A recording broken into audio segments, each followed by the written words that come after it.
Wanyanyekova noticed the sun rising. Look at the time. Wanyanyekova laughed.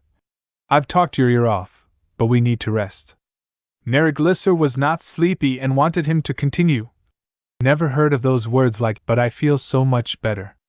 Just listening to you speak about our history, please, you must continue. Wanyanyekova said.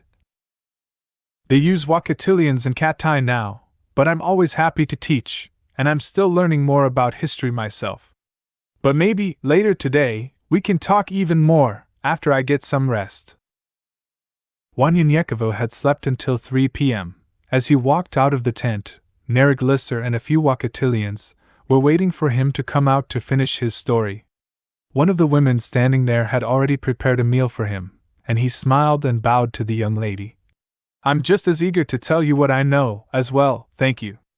After a few bites, he passed Neriglissar half of his plate. Have some? Neriglissar shook his head. No, thanks, I've already eaten. Wanyanyekova offered his plate to a few more men, and they all rejected it, but thanked him. Wanyanyekova took a few more bites and asked, How far are you in the Torah? They all shouted different books. Daniel, Isaiah, Matthew, Proverbs, Wanyanyekova said. Good enough. Taking a drink and sitting on the ground, the men followed. Okay, we stopped at the transatlantic slave trade. They took our identity and culture away from us and fed us lies for centuries. I need to backtrack a bit. It all started right here in the Torah. Let's start after the flood. For instance, Noah and his wife, 3 sons, and their wives were the only people saved. The sons of Noah were Shem, Ham, and Japheth. From these 3 sons of Noah, the entire planet was repopulated. According to history, the ark rested on Mount Ararat, in the land of Armenia, which is located north of what used to be called Iran, east of Turkey, and south of Georgia. Pulling up a map on his tablet with difficulty. Excuse me, I'm still not that good with this, just now learning this technology, since I left home. Pulling up 3 maps of the earth.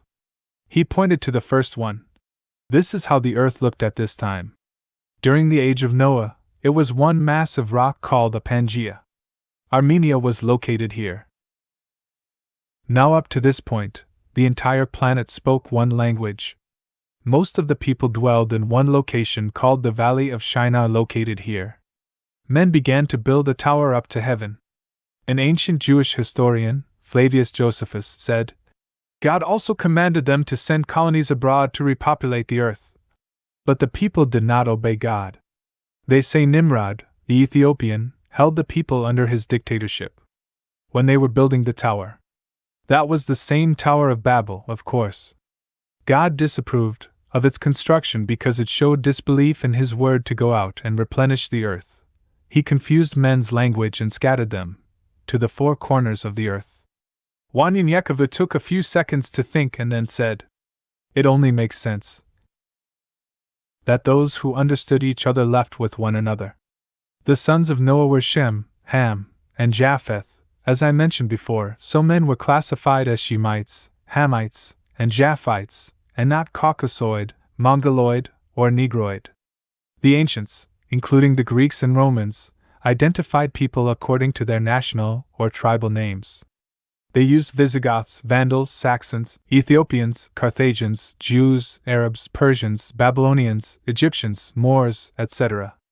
Naming people by races happened later in Europe. Certain Germans and others conceived of themselves as belonging to a Wanyanyekova gestured with his fingers, a superior race. Men like Johann Blumenbach, J.A. Gobineau, and H.S. Chamberlain, who were the first to divide humanity based on skin color, wanted to advance the supremacy of the white race and its culture. Racism caused millions of deaths and thousands of wars. Race classification set up the color line, designed to create hatred, which was more like envy. Anyway, I'm getting kind of off the subject, which is a subject all by itself. Let's just say many people who look like us had to learn our history again because they spoon-fed us lies about who we were for centuries.